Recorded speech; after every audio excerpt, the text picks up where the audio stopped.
Welcome to Event Marketing Redefined. I am your host, Matt Kleinrock, CEO of Rockway Exhibits and Events, and we are on the third leg of our summer tour. Today, I have our very own Donnie Miller. Donnie's our creative director here at Rockway. Donnie has a niche in sort of experiential ideas, engagement, concepts, especially in the trade show and event world. So I'm really excited to have Donnie on. And what we're really going to talk about today is exactly as described, like how experiential trade show booths come to life, right? Like, how do you get from idea and creating that idea to then designing and executing a design? Donnie, welcome, man. Thanks for doing this with me today. I really appreciate it. Yeah, thank you very much, Matt, for the introduction. And, just really honored to be a part of the show. You're a great speaker, so, happy to speak with you about something that I really love and I'm really passionate about. You are passionate about it. Let's rock and roll, my friend. So let's start here. Essentially, one of the things that I've noticed, right, is if you look into the world of like big brands, consumer products, and if you look at festivals, events, things leading the way, South by Southwest, right, Cannes Lion Festival, VidCon, even this new Barbie launch and release, right? What I have always noticed is you see these brands that are spending time, money, and energy to activate in a branded outdoor, indoor space. They are creating an experience. They are creating themes. They are trying to build an immersive space that tells a story to their audience. And one of the things that I've always questioned, and I think is like, well, trade shows are really no different. They're really not any different. Now, majority are B2B, and I think that B2B takes a bit of a back seat to B2C when it comes to creativity and leading the way. And my whole point of this and discussions we have internally is essentially like, how do we bring this to trade shows? How do we bring it to the forefront? Where does it need to be a full-blown, Barbie house on the mountain on a mountain in Malibu or anything like that? No, but how do we take the thought process behind it and bring it into the trade show world? Because I think it's engaging. So that's really where I want to start. And I just want to kind of get your take on how possible it is to transfer that concept, themes, immersive activations. Like, it's not that complicated to get at the trade shows, is it? No, not at all. I think a lot of brands, they don't realize the potential opportunities they have. I mean, when they see those big brands, they may seem so far out of reach to have the Malibu Barbie house, but, that all was from organized planning throughout the year and figuring out ways that they could put in, different KPIs to monitor how they could, see how something gravitates towards their consumer base, Yeah, exactly. So when you can bring that and identify with, the consumer and the clients, what their goals are, not just during that show, but pre, during, and post, throughout the whole year. It's that campaign mentality, right? It's just Yes. saying, hey, we're not going to build something and activate just to activate as a company. We're going to do it with intention. We're going to do it with purpose. We're going to try to figure out a story, a narrative, tie that into a theme, building and designing a concept that then is visually stimulating and makes sense, then has story, text, engagement, and everything that kind of ties into it. So let's start here, Donnie. How important is it when you're designing something and going into a process of designing a trade show booth? How important do you think mood boards, sketches, concept decks are before actually creating a 3D rendering? What's your thoughts on that? I love doing that first because all the time I really want to start a collaborative kind of conversation with a client. Like we're experts in this industry and trade shows, events, and creating that kind of world, but we can't pretend to know every single thing about a company.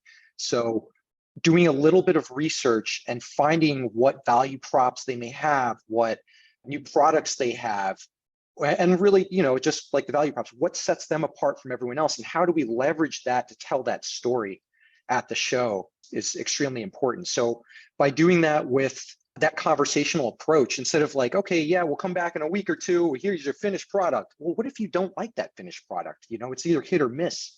So at least when you can start the conversation organically, start by writing an outline and the mood boards, just to come back with something that is, it's intelligent play. So you're inviting the client to come into that conversation and gravitate to where they can see the opportunities. Yeah, I think you use the word collaboration there, right? And what it makes me think is, I think in our industry, one of the problems is that we get to design too fast. Everybody does it, Yeah. right? Client wants to see something, and the conversations in the past, or, it comes back to like, oh, we need 3 demo stands, a meeting room. Oh, we want hanging signs so people can see us. And it's like, whoa, time out, right? Because then you don't put the intention, you don't put the thought into it. You're constantly trying to fit a square peg in a round hole by saying, oh, you need all these things. I'm going to make it look cool. Do you like this? And we're like, man, we're not baking with the right ingredients here, right? So, That's right. I think people need to be getting to, and if you are either a company that is selling design, right, or you are looking for design as an event marketer for your trade show, you need to start asking the why. So if you say, oh, we need a conference room, why? What's going on in that conference room? What does the engagement look like? You've always had one. Do you really need one? The demo stands. Okay, tell me about the demo stands. Tell me why. Tell me what's happening there. You need to start questioning all that. Oh, And yeah. for me, like, I love the mood boards. I love the sketches. I love the decks, because you need that collaboration, going back to what you said. And that means that we're going to sit at the table together, both sides, and work together. We're going to That's right. work together. I'm going to get your input on your value prop, your company, your brand, this and that. I'm going to bring ideas. And then I'm not just going to go design something to 100%, show you this full thing. I'm going to say, hey, what do you think of this idea? Am I on the right path? And Right. the best collaboration is a person going like, absolutely not. No, we're not even close. Or them Sure. being like, oh, wow, I love that. And then it kind of just progresses, and you feel like you're working with somebody to then go and build something. I know we're going to show an example today. I'm going to try to not screw up a screen share of a bit of a process like that. But tell me more, like, when you are creating mood boards and sketches and kind of decks to present ideas, tell me a little bit about like the process of doing that, what you're trying to show a client there.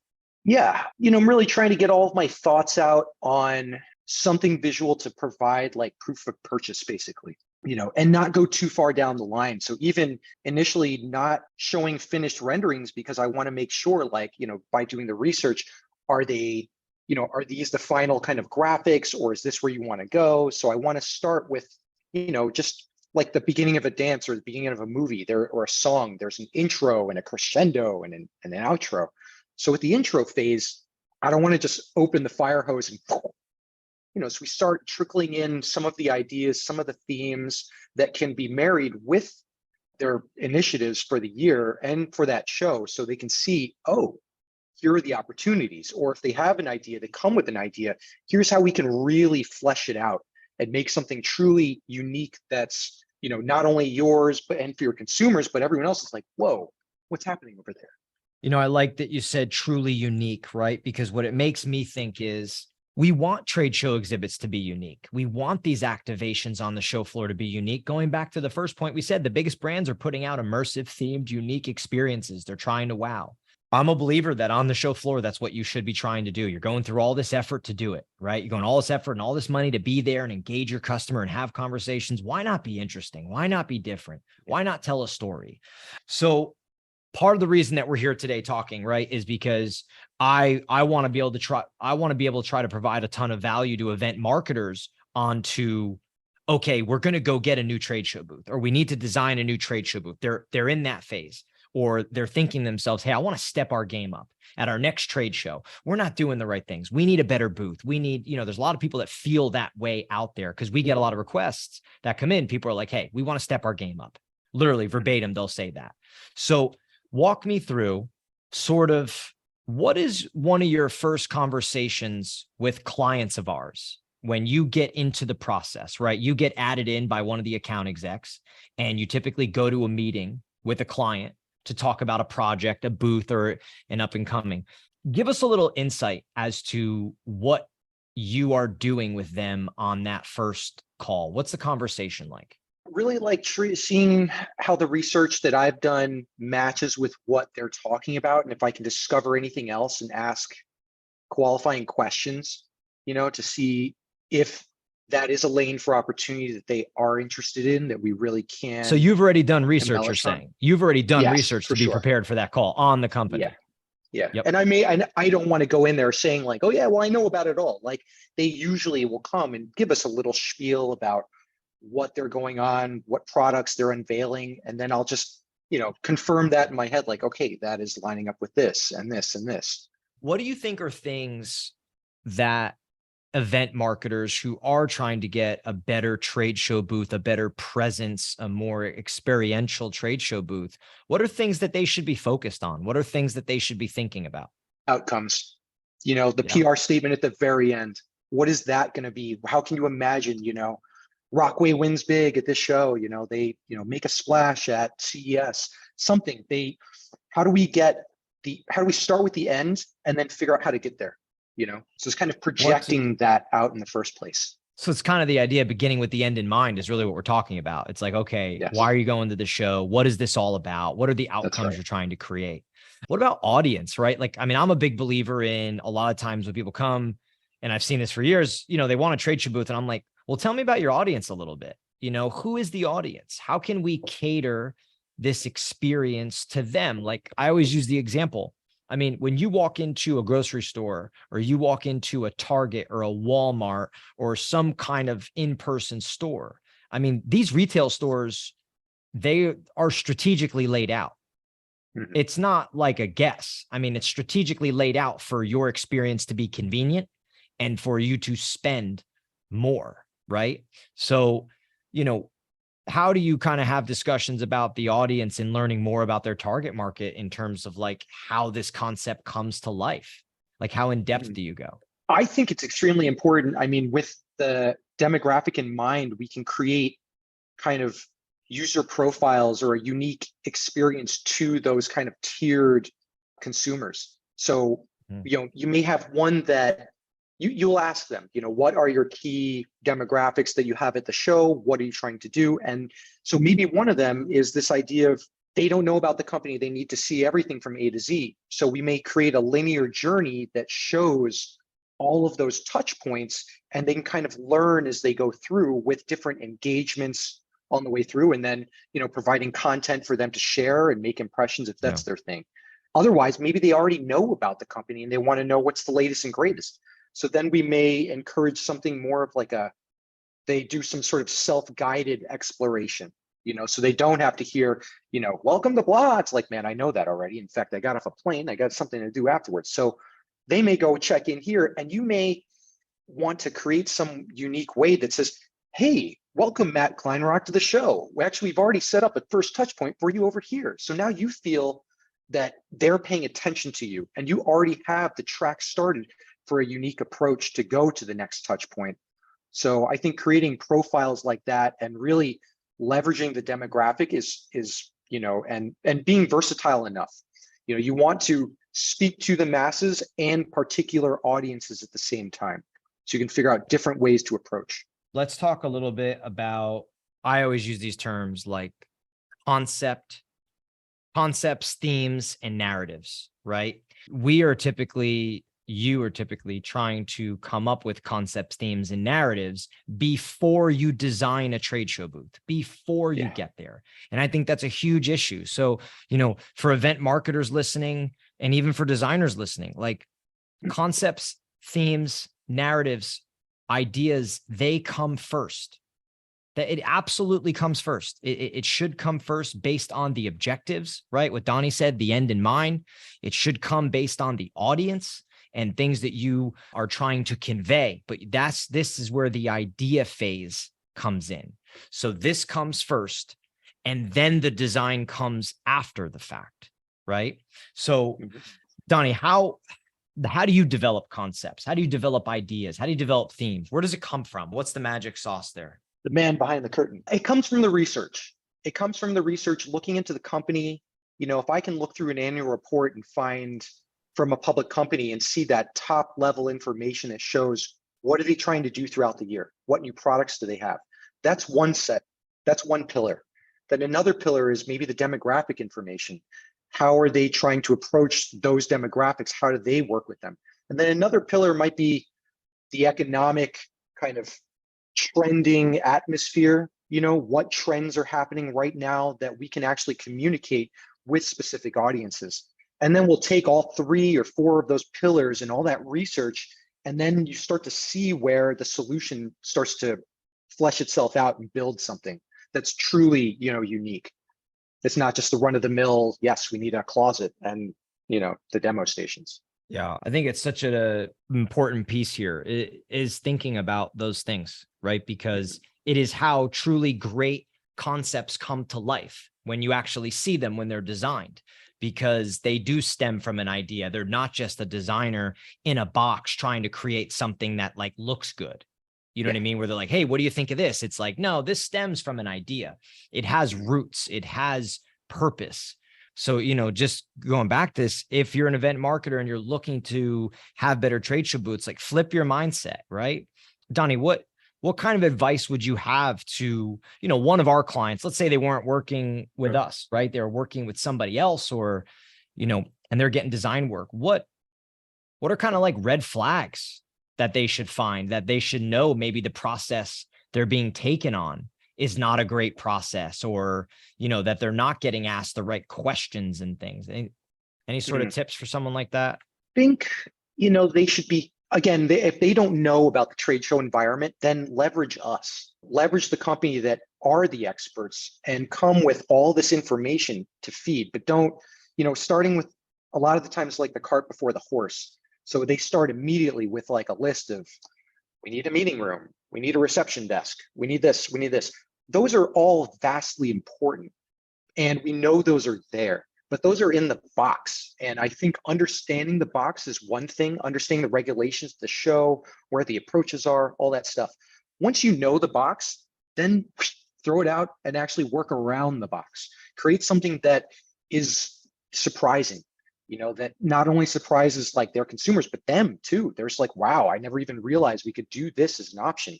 Use a logo for something that is physical, or, the way that the circulation is and the visuals as you approach a booth or something like that. So I think they just should try to be as open as possible and provide as much data as they can. I think red flags come to mind when they don't have that information, or their last incumbent, they don't really have an idea of why they left them. So it's like a little, like what's going on over there? And, and also someone who's just like the yes man who wants everything, unless they're saying yes and writing a check. We love what you do. But also it's just like, not being able to come with the qualifying questions or answers, or even that data. If they're just like, oh yeah, just come with whatever. Well, that doesn't really help us. And we need to make something, because we don't build something arbitrary. We want to build it based on, like you mentioned, the intent. It's very specific. And that's the only way that we can make something unique, is to consider all of that.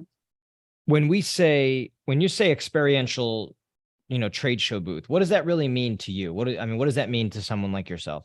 That means it's different than normal advertising, because you go and you're wanting to introduce something that is a narrative to the unique user that is there, that can actually engage in activity that speaks to them. So you're not only just speaking to them through like information, but it's also something that touches their heart or emotions, and also gives them an opportunity to maybe share that content through social media if that's, their thing. So I think it's a bit further than traditional advertising. I think it's proven, because we're looking for brand loyalty. We're looking to establish things and reinforce brand messages and colors and, everything that can really reinforce the brand. Okay, let's go.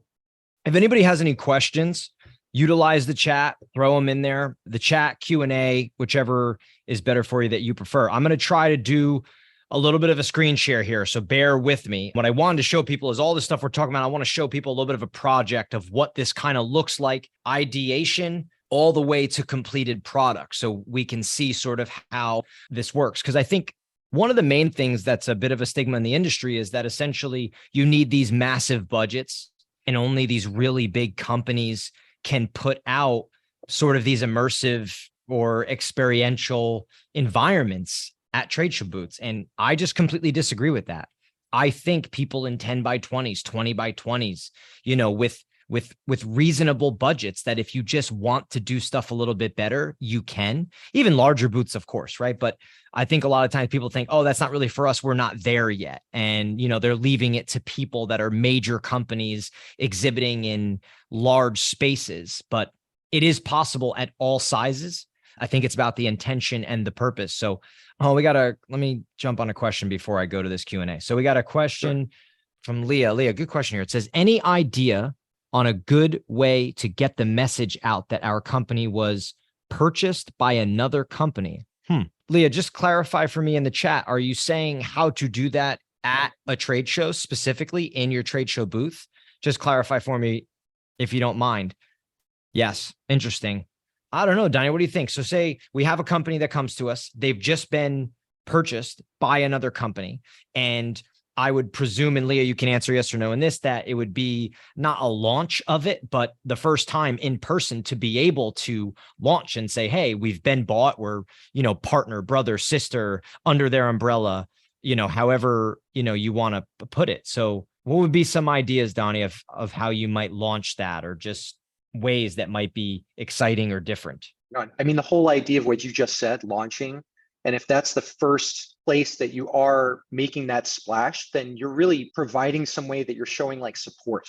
You're like, we have this, huge bit of support that's, bringing us to the next level. So you want to celebrate that and launch it in a fun way, not just during the show, but maybe before the show, and set forth like short-term KPIs to monitor how something is successful going into it. That way you can set a long-term KPI to figure out, how do we activate at the show? How is this working? Or did this not work? Let's pivot and go to this way. So, I mean, it's usually a good thing. There are obviously, some bumps in the road as you navigate forward, but when you have the support of a bigger company also, that's something that you could leverage and, really celebrate that opportunity to show how they can really be helping and communicating with the folks that are going to be at that show. I like Donnie, and this is a good question, Lee. It's interesting. I've never had somebody ask this before. I like the idea of you using the term, say, to celebrate it. How do you make it exciting? How do you make it a positive thing? How do you spin it out there? I was even thinking just simple things in terms of engagement, right? Like in the exhibit space, if you maybe had a large canvas or like an unveiling of something, right? Like an unveiling each day, like a piece would come off of it, right? And it could tell a little bit of a story in, this case with Hillrom and Baxter and the two companies, of how it came together. Like that would be something exciting that people were looking at and wondering what that's going to be every day. And then essentially being able to unveil it at the show. Cause I think a lot of times, Leah, just so what people do with these partnerships is they brand the booth everywhere. This company, and then there's multiple brands, and it becomes very confusing and challenging. But I think some sort of unveiling, keeping it exciting, doing something that links the two companies together some way, so that people are aware, like, oh, wow, they were bought by them. Now, really the good from each is together. But I would think something like Donnie said, something that's celebratory. And I do love some kind of unveiling, whether it's a graphic, whether it's a mural painting that goes on during the show, like something engaging like that people have to kind of, draw their eyes and pay attention to. All right, I'm going to try this screen share here. Everybody bear with me. We're going to do this though. So I'm going to share my screen and see where this takes us. So hopefully everybody can see this. So this is just a deck that we put together for a client of ours. And what I want to do is talk about ideas, concepts, themes, sketches, like this thing before you design, right? This deck was put together after numerous conversations about them, about their clients, about their goals, about what they're trying to achieve, right? What Donnie said, beginning with the end in mind. And then from a design standpoint, we didn't just launch into a 3D design and a rendering with graphics and all that. It was, hey, here's an idea. Here's some concepts. And there's multiple in here, one of which we're not going to show you because we've not executed it yet, one of which we have executed for them. Okay. So as I'm getting down to this, it's just your basic deck here, right? Which says the dates and the shows and the areas and the conventions. So getting down here is, Donnie had this idea. Well, Donnie, let me let you talk about it. Go ahead. The deconstructed house pitch here. Yeah, so even the first one, if you go to because they wanted some basic rental at first, and that was, they showed us a couple of ideas of, oh, hey, we just want this. This is this could be cool. And it was a significant lift from what they had. And, it's like, all right, well, we're listening. We want to be able to give you back exactly what you're asking for. So we make sure that option is in there. But then we're like, let's take it a step further. What is this company? And it's a security company that it's family owned. I think it started in like the 50s, 58 or something like that. And I think the contact person that we spoke to was like the daughter of the guy that came back from the army. And when he came back to his town, he's like, well, man, there's got to be a good way that we can incorporate, the vets that are coming back and help the security and kind of like of homes. And I think of the North Carolina and the few different places, the states that they actually like cater to. So thinking about that, we wanted to remind people at the show about home, and I think when you show the home, you introduce that and you give certain metrics that way, people identify with that and they're like, oh, I'm at home. So you're touching their heart in a way. So showing the images first, and then even like this, we want to render and model something, or even like something that's sketched, because we don't want to bake it too much, too far down the road. And then someone's like, actually, I'm gluten-free and I'm dairy-free. We want to give them the white label approach that's just like a little bit more generic, that just shows the idea from my head in a visual piece so they can put a little proof of purchase there. And then we can have a conversation about that. Does that roof right there in the front become where the logo is? Is there another piece of brand messaging that we speak on the inside? Do those windows become demo stations? Is there so that just starts to become like a fun way to introduce a theme in a very strategic way that will touch people's hearts. And I like it, Donnie, because it's everything you're saying, I don't interrupt you, but it's an idea. We're just saying, hey, here's an idea, right? It's not completely flushed out, but then here's all the things that are possible with this idea. And here's why, here's what we're thinking. So it's not forcing anything down anybody's throat here. Yeah. It's saying, hey, we had this conversation about your company, about your history, about your brand. And then here's an idea, right? Here's an idea. And then now we're looking to you to say, hey, we would run with it in this direction. What do you think? Because you may have some ideas once you see this, because this is our job. Our job is to get you thinking. Our job is to get your mind turning, saying, oh, wow, that could work. Or you can come back and tell us that it sucks, and then we'd go a different direction.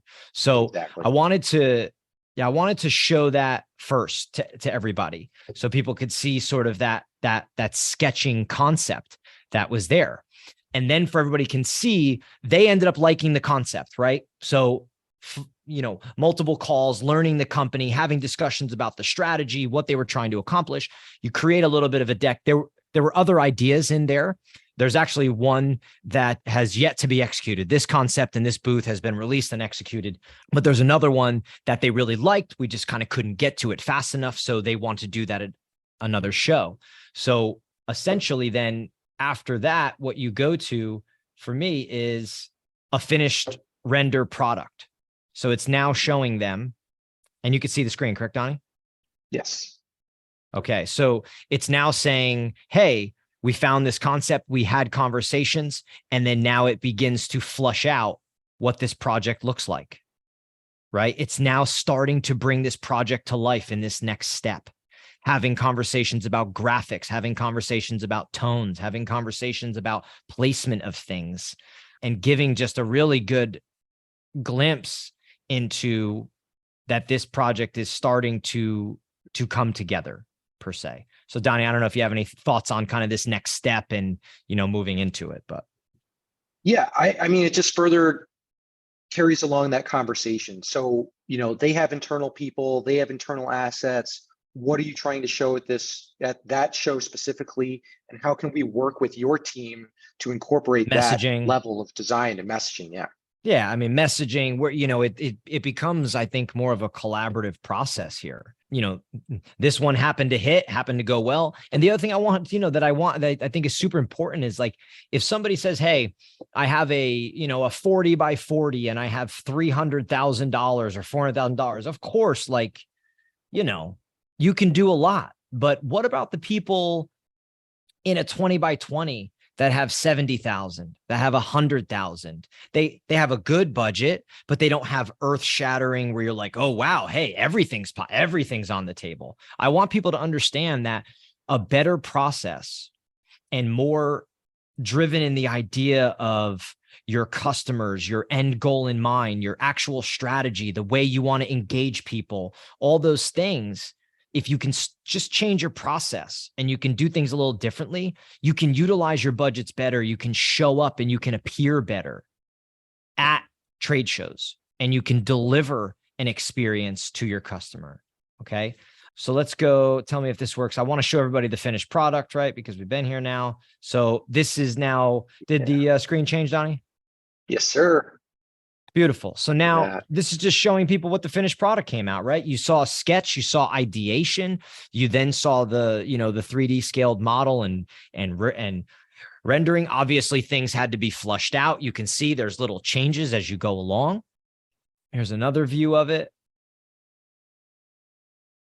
But that's kind of how this whole process, I think, should work. And I think what's out there, and I hope I did that screen share right. I hope everybody, there was no lag and people got to see it. But thank you, Eric. So I think the importance of showing that is trying to put visuals to the things that we're talking about here, right?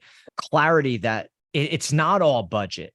It's yes, that requires budget. I mean, that booth cost some money. It wasn't a cheap booth, sure. but it also wasn't anything like astronomical. Like, because I think that people have this misconception, right, Donnie, that like the only experiential booths are these big ones, and it's the major brands. It's like it can be done better. It can be done, for my opinion, like the common exhibitor. I feel like Robin Hood right now. I'm like the common, if the common exhibitor can have more, essentially just a little bit changing their process and thinking a little differently and having a few different conversations, essentially. So Donnie, talk more about collaboration, because I think it's really important the way designers collaborate with their clients to then produce results, right? To produce things like that come out, that get executed well. Tell me a little bit about that collaboration process with clients. Yeah. I'm looking to inspire a lot of the time, whether I'm working with internal teams or if I'm working with different clients. And when you can help communicate those thoughts and provide some proof of purchase to see what opportunities are there, then they're inspired with their own departments and they come back with other ideas and other opportunities so they can start feeding that. And then we're just like in this beautiful conversation going back and forth about activation components and design and everything else. But we don't get there by showing them the finished product right away. That other booth, I think part of its success is that, it wasn't just us that designed it.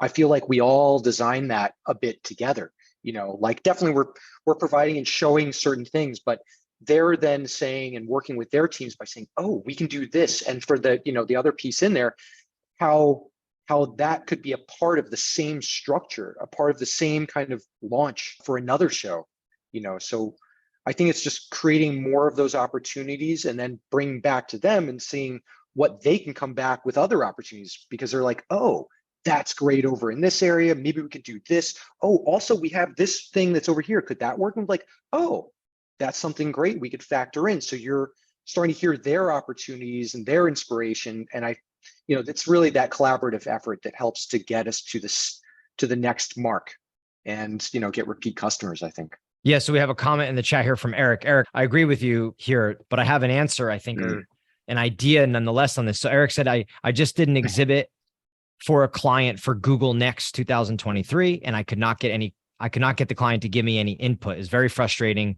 We're wizards, but not psychics. So I understand that we're wizards, not psychics, for sure. Eric, I think what we kind of have to do, if we're talking from the design seat, right, of a design agency, an event marketing agency, an exhibit house, whatever people want to call themselves, is we have to try to bridge that gap. We have to try to put ourselves in their shoes. What are they worried about? What are they frustrated about? What's brought them to the point where we're working on this project, right? Because not everybody's going to see it the way that creatives or somebody like myself in this industry is saying, this is the conversation we'd like to have. We want to begin with the end in mind. We want to talk about your audience, right? We want to have a deep dive into the brand, and we want all these things to try to connect the dots with this experience. Unfortunately, Eric, not everybody wants to work that way. Also, some people, they don't know enough. They have pressure coming from their not their shareholders, their stakeholders, right? Their executives, their leadership teams that just want something out the door, which doesn't allow for that process. But yes, I do.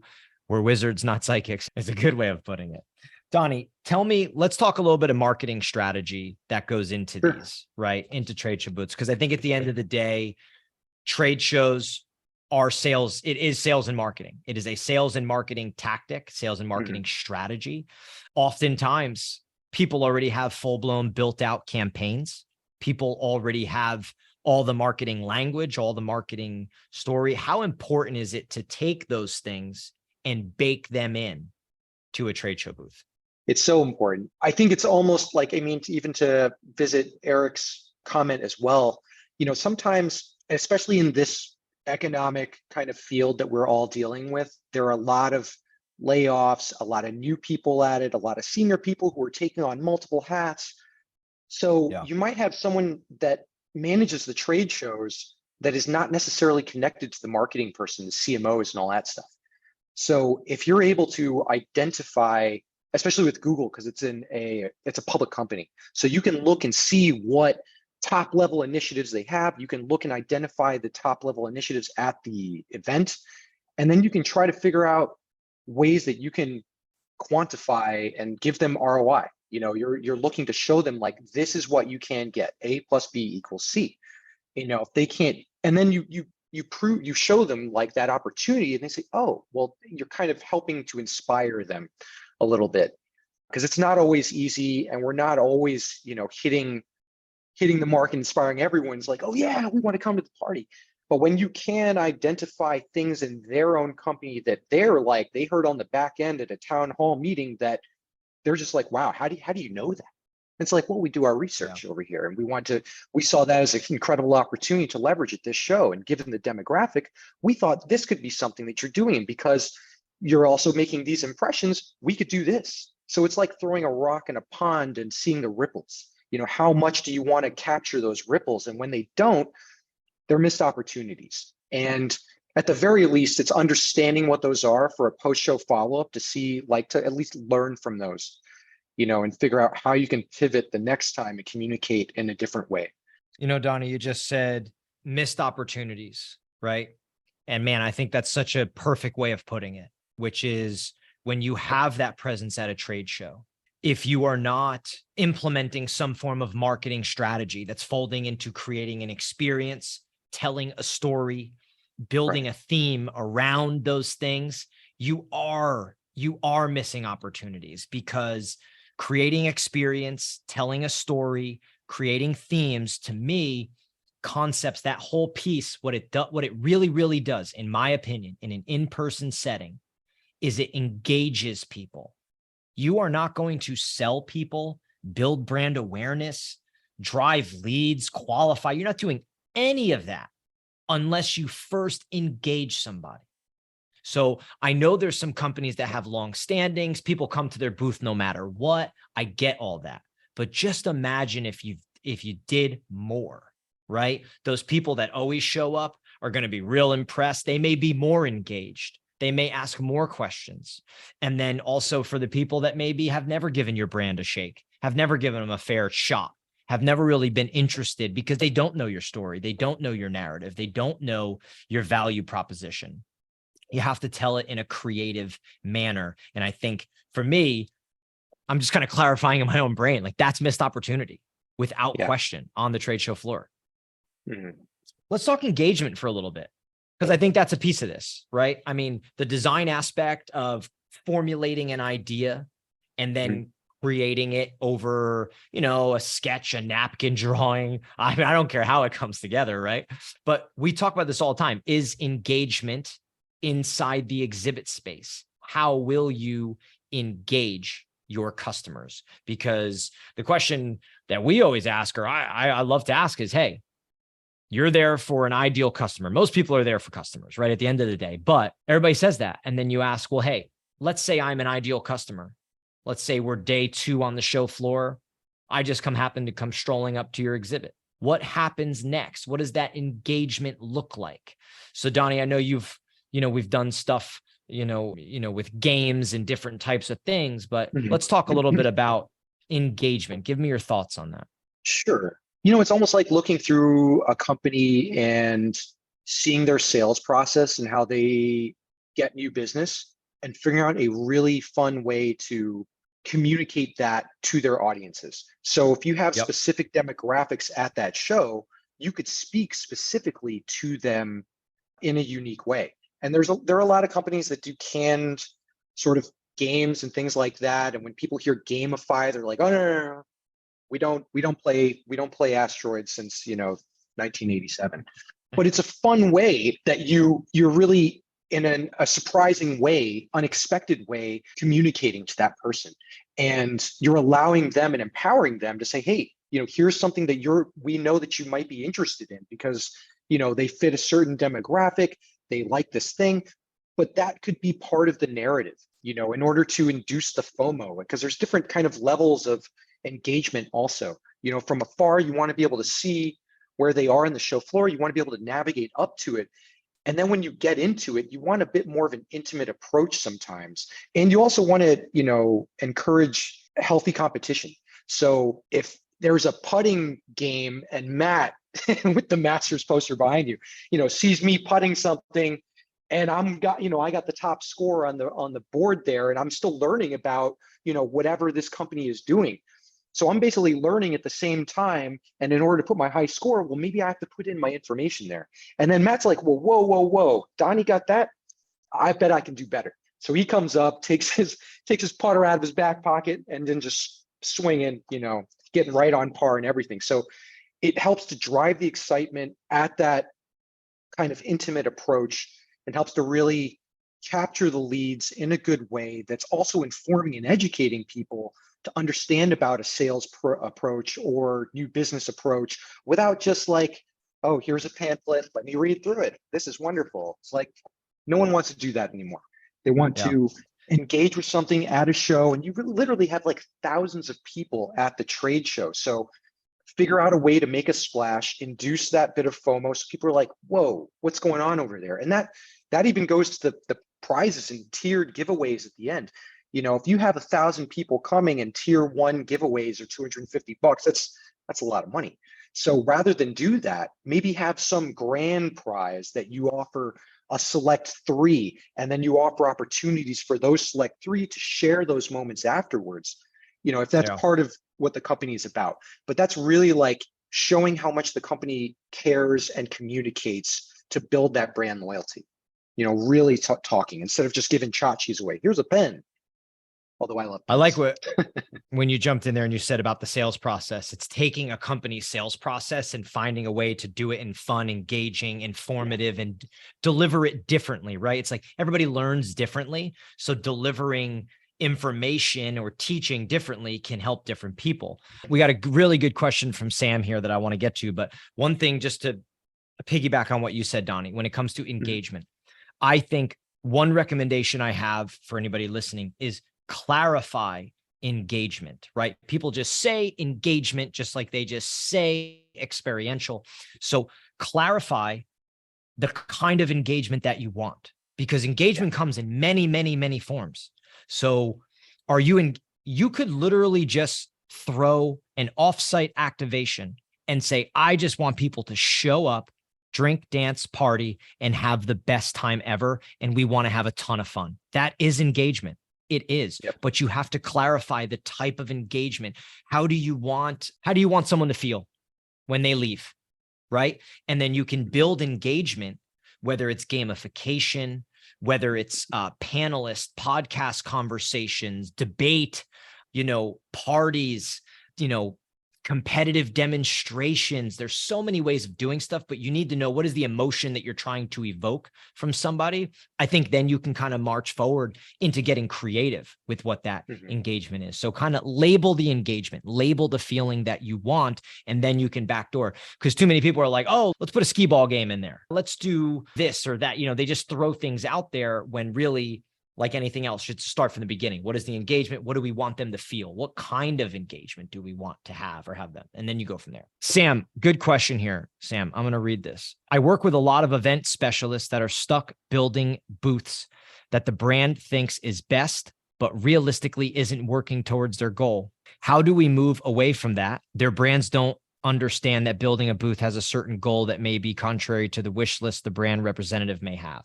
Yeah, Sam, 100%. I mean, this is the industry's plight. This goes on every single day. I can give you my quick take on it. My quick take is that there is not enough proof of concept in trade shows where results are measured and tracked, and event managers, marketers are able to prove their program's worth through pipeline impact or through brand awareness, however you want to measure and show, to give it a serious shake from leadership and executives at companies. Right? So when you don't have that, it then gets treated as a cost of doing business. So they don't want to have the conversation that we're having because it's not a strategic approach for them. It's a cost of doing business. It's a show up, get it done. The CEO comes in and is going to give a talk at one of the things. So the booth better look good and the booth better be up. The booth could be, excuse my language, total dog shit and not actually work. But as long as it looks good and the CEO show, everything's fine. I mean, so I think that's the front of it. How do you move away from that? I mean, look, it's difficult because as trade show companies, as agencies, as booth builders, whatever it may be, you have a couple obligations. One is you're trying to help an event marketer. You're trying to help the person that's stuck in the middle there. You want to help them. The other side is sometimes you have to say no. Sometimes you have to explain your process, why you're going this route, and clearly ask somebody, hey, if this is not what you're interested in and you just need an exhibit, can we at least agree that we should have a discussion as to why you need 6 demo stands when you're only going to use 2? Can we at least start there? Right? So I think it's just trying to chip away. Donnie and I were talking about this earlier. The word empathy is completely misrepresented. We have to understand why they feel the way that they feel. And can we slowly get them to come to the other side? And then also, unfortunately, Sam, our industry is in a fast race to the bottom. People will sell you a trade show booth for nothing just to get it built, just to produce revenue, just to shove it out the door, unfortunately. So I think it's up to your own standards, right? It's up to what you're trying to accomplish. I think it's there are some absolutely great brands out there that value trade shows. They value event marketing. It's qualifying them. It's looking for them. It's recognizing when you have a great client that wants to do stuff better, that wants to build experiential things. It's complicated. It's a great question. I don't know if I answered it, but it's complicated. I know Mel White. I don't know if Mel's on here still, but Mel and I have been kicking this conversation around, because it's a little bit of a problem in the industry, but I think it's starting. I don't know if it's starting to shake out, but I certainly love talking about it because I think there's a ton of value in doing things the right way. So great question there, Sam. Really good question. Thanks for getting us talking about it. Donnie, what do I want to ask you last here? On the client side, what are like your favorite projects and favorite kind of clients to work with? Is there anything in particular that like gets you excited as a creative, as a designer? The collaboration. I mean, I know it sounds a little corny, but it really is like, I think every brand, some brands are obviously a bit more, I don't know, sexy, if you want to say, something like that, a little bit more exciting from, the front cover of it. But you can really find through every single company some value prop that makes it really cool, that inspires. So I look for How do you that. take something not cool and make it cool, right? I mean, that's exciting to me. Yeah, exactly. And I mean, it's a challenge that I'm really happy to face because you're looking for that driver that lights that fire. And you're just like, oh, I see opportunities because I start with writing my outlines, like straight up outlines, and where all that data starts to build, I start to see, the solution there. And by showing that data and that research and having that conversation with the client and then marrying those things together, now you have this, thing that forms that's not just yours, that was built by both of you through that conversation. So I think, yeah, collaboration is great, and just finding what can be interesting. It's not just for you, it's what those opportunities can be. And maybe it's not just like, okay, I find, forklifts super exciting, but how are the sustainable approaches to the, way that certain companies are approaching an idea for a better world tomorrow? And again, it sounds a little corny, but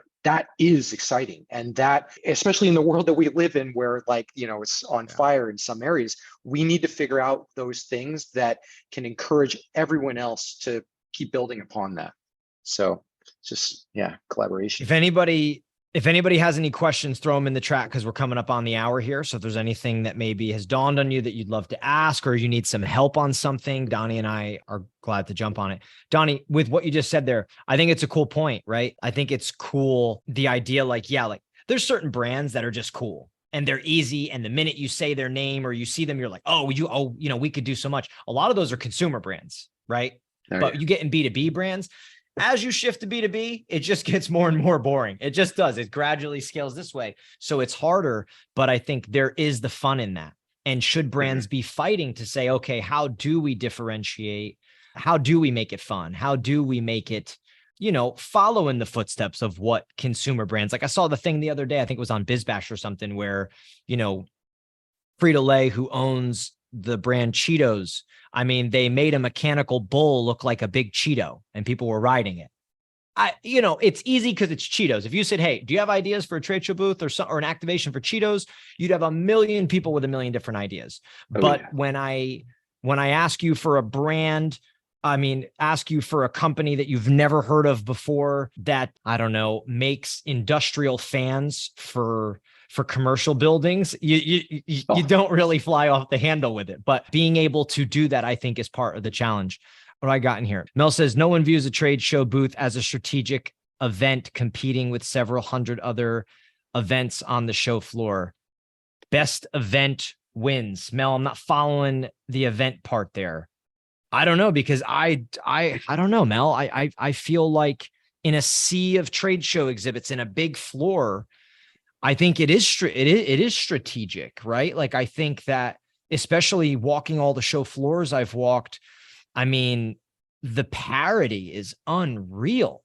And when you see something that's unique, that stands out, that looks like they've put the effort, the time, the energy, to me, it's so different. It is noticeable because you have this sea that, a lot of exhibits look the same. Oh, got it, Mel. You say agree. Plan your booth like it's a standalone event. Yes, 100%. Oh, without question. I'm glad you said the first thing, though, because it kind of got me on a bit of a run there. So thank you. But yeah, I think that is the piece there, is essentially building it as a standalone. It is an activating space. It is something you can be unique. You can engage your customers. And yeah, so Donnie, we're right up on the hour here. I'd usually like to give people an hour, get in, get out, wham, bam, right? Donnie, how can people find you? Not like you're at, I don't need the address to your house. I just need, oh, there we go. How can we find you? It's just put it in the chat. If anybody wants to connect with Donnie on LinkedIn down there. Yeah. So awesome. Cool. Donnie, thanks, man. Pleasure You to be are here. super creative. I love your passion for it. Obviously, otherwise you wouldn't be working for us here at Rockway. Right on. So thanks for taking time. Thanks for, kind of breaking down a bit of your process and having the discussion. And as always, everybody, thank you for showing up. Thanks for taking an hour out of your day. Really, really appreciate it. Hope we've delivered you value, as always, carrying the conversation in the event marketing trade show world. And that's it. That's it for us. Look for our emails. Look for a recap after this. Look for the rest of the summer tour. We're through 3 shows. I believe we have 6 shows, the summer tour coming up. So we'll be in touch soon. Thanks for showing up. Donnie, thank you, buddy. Thanks, everybody.